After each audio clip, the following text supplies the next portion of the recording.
Hi friends, நம்ம மகனஸில் வந்து நீங்கள் என்ன நடக்க தான் பார்க்க போகிறோம். ஸோ பார்த்தீங்கன்னா, நம்ம விஜய் அவங்க பாட்டி அவங்க தாத்தா வந்து பேசிக்கிறாங்க. ஸோ என்ன பேசிக்கிறாங்க பார்த்தீங்கன்னா, நம்ம அவங்க விஜய் அவங்க பாட்டி வந்து ரொம்ப கோவமாக வந்து பேசுகிறாங்க. ஸோ காவேரி வந்து நம்ம விஜய் வாழ்க்கையில் இருந்தால் விஜய்க்கு வந்து ரொம்ப பிரச்சனை வந்துகிட்டே தான் இருக்கும். அதனால தான் நான் அவளை வர வேண்டாம்னு சொல்லியிருக்கேன் அப்படின்ற மாதிரி வந்து அவங்க பாட்டி வந்து ரொம்ப வந்து கோவமாக சொல்கிறாங்க.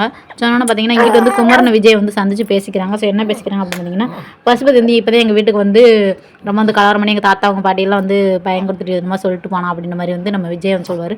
இங்கே எங்கள் வீட்டுக்கு வந்துட்டு தான் உங்கள் வீட்டுக்கு வந்திருக்காமல பசுபதி அப்படின்னு சொல்லுவார்.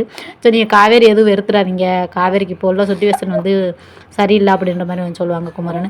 சொன்னோன்னு நான் அதை எப்படி காவேரி வெறுப்பேன், நான்லாம் காவேரியில் வெறுக்க மாட்டேன், அவங்க அம்மா தான் தேவையில்லாமல் பிரச்சனை பண்ணிகிட்டே இருக்காங்க அப்படின்னு சொல்லுவாங்க. அவங்க அம்மா மட்டும் இந்த விஷயத்துக்கு வந்து பிரச்சனை இல்லை அப்படின்ற மாதிரி சொல்லிட்டு ஃபுல்லாத்தையும் சொல்லாமல், ஏன்னா எல்லா விஷயம் குமரனுக்கு தெரியும், அந்த விஷயத்த வந்து சொல்லாமல் சரின்னு சொல்லிட்டு வந்து கிளம்பிடுறாங்க. சரி நான் போயிட்டு வரேன் அப்படின்னு சொல்லிட்டு வந்து போயிட்டு வரேன்ட்டு கிளம்பிட்டாங்க. கிளம்பினோன்னா நம்ம குமரன் வந்து மனசுக்குள்ள நினைக்காங்க, சரி வாய் முடி வந்துருச்சு, இந்த விஷயத்தை வந்து சொல்ல முடியலை அப்படின்னு சொல்லிட்டு வந்து கவலைப்படுறாங்க. சரி பார்ப்போம், இன்னொரு நாளைக்கு பார்ப்போம் அப்படின்ட்டு வந்து போகிறாங்க. ஸோ நம்ம விஜய் வந்து என்ன செய்கிறாங்க அடுத்து பார்த்தீங்கன்னா, பசுபதி வீட்டில் போய் இன்றைக்கி அவனை போய் ஒரு ரவுண்டு கட்டிட்டு வருவோம் அப்படின்னு சொல்லிட்டு வந்து கிளம்புறாரு.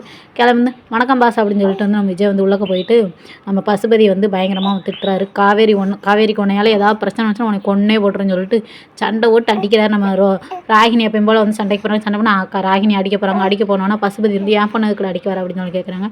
கேட்டோன்னா நம்ம இப்போ விஜய் வந்து பசுபதி கையை அப்படியே ஒரு மாதிரி முறுக்கினா கை வந்து பயங்கரமாக அடிக்க. உடனே ராகினி வந்து சொல்கிறாங்க, எங்கள் அப்பா உங்கள் வீட்டு சைடே வரமாட்டார், அவகிட்ட எதுவும் தொல்லலாம் கொடுக்க மாட்டார் அப்படின்ற மாதிரி வந்து நம்ம ராகினி வந்து சொல்லுவாங்க. ஸோ அதோட வந்து சீரியல் முடிஞ்சு. So okay bye tata. இந்த வீடியோ பிடிச்சிருந்துச்சுன்னா மறக்காம